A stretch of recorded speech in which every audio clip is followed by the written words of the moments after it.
Good morning, my fellow geography buffs. This is Ali, and welcome back to Urban Atlas. So in my previous two videos, we talked about two of Canada's strangest islands, and today we're going to continue that trend. So this is going to be part 3 of the series of Canada's strangest islands. So the island we're going to be talking about today may be a bit more popular and well known than our previous two islands, but that doesn't mean it's any less strange. You see, this island is also a national park reserve, and it's the only island on our list so far that actually has Google Street View. Of course, I'm talking about the famous Sable Island.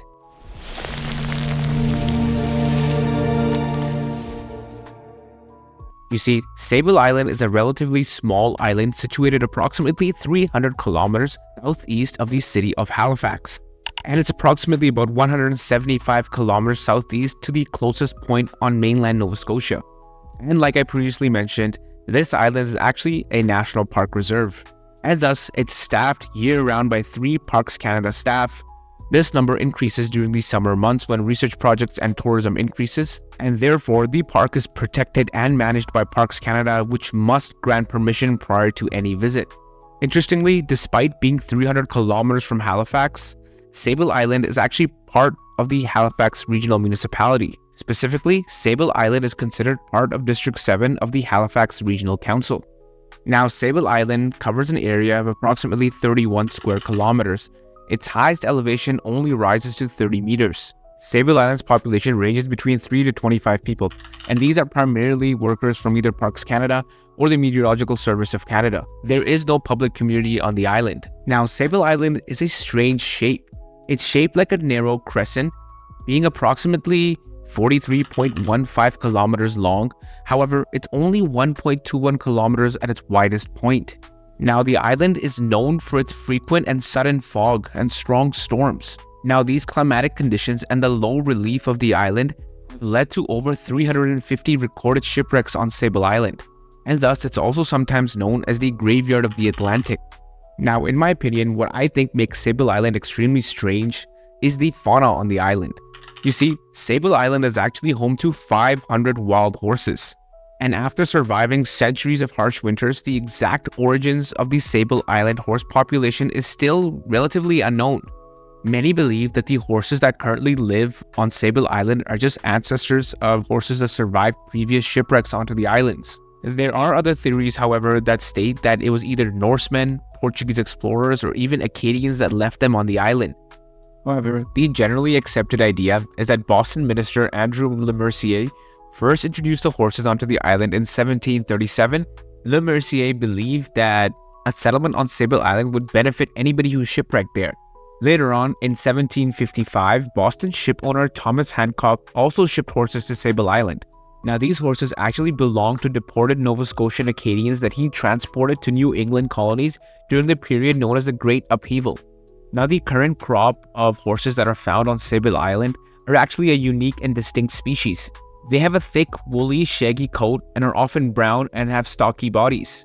And because Sable Island horses live in a small and confined area, they are not overly territorial. They do have some home ranges, but many of the band's home ranges actually overlap, especially when it comes to good watering holes and foraging locations. And their primary diet consists of the abundant marram grass located on the island. Interestingly, during the winter months, Sable Island horses move towards the center of the island, and during adverse weather, they usually hunker down on the leeward side of dunes for protection against the wind. The horses also grow a thick coat each year to help protect themselves from the wind and the cold. Interestingly, these Sable Island horses were almost removed from the island. You see, back in 1959, the Canadian government decided to remove the horses after a particularly harsh winter, with the plan to turn most of these into pet food. Fortunately, thanks to letters written by children from across the country and around the world, then Prime Minister John Diefenbaker begging him to leave the horses on the island, this never came to pass. Thankfully, Diefenbaker wrote their protection into law with the Canadian Shipping Act, which prohibits any interference or the removal of Sable Island's horses. Now, Sable Island lacks naturally occurring trees. It's covered in marram grass instead and other low-growing vegetation. Back in 1901, the federal government planted over 80,000 trees in an attempt to stabilize the soil. They all ended up dying, and subsequent plantings resulted in the survival of just one tree. And this is a scrawny pine tree that's a mere 3 feet tall. And if you were to see it in person, you probably think it looks more than a bush than an actual tree. The fact that trees cannot survive on Sable Island is because of the fact that the island has furious winds and lacks real soil, which are required for the tree's roots to grow. And while Sable Island only has a single tree, it has many birds. You see, Sable Island is a bird watcher's paradise. More than 350 species of birds have been recorded on the island, with 16 species known to breed there. The island is also home to the world's largest breeding colony of gray seals, and thus gray seals are a popular sight on the beaches of Sable Island. Harbor seals are also year-round residents but aren't as common as the gray seals.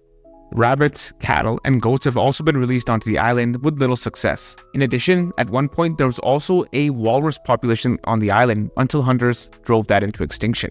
Now, Sable Island is accessible via air or the sea. You can access the island using a private vessel or reserve a seat on a chartered trip with a Parks Canada licensed operator. The park is open between the months of January to February and from June to October. All visitors must have a Parks Canada permission letter to visit. If you want to visit via plane or helicopter, there are licensed operators that do schedule flights to Sable Island. If you do make it to Sable Island, according to Parks Canada, be prepared for a backcountry-like wilderness experience. Be self-reliant and responsible for your own safety.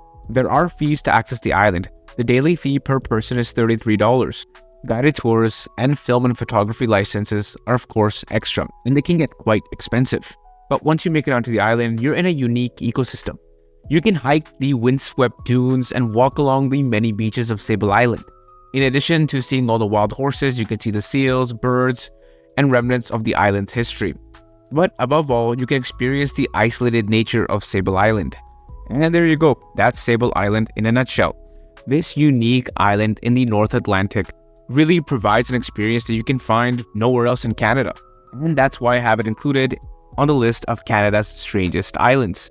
And as always, if you like content like this, give this video a like, leave me a comment below, subscribe to my channel. It really helps me stay motivated to keep making awesome content like this for you guys. And of course, if you have any recommendations on what you want to see next, please let me know in the comments below. And as always, I'll catch you guys in the next one. Peace.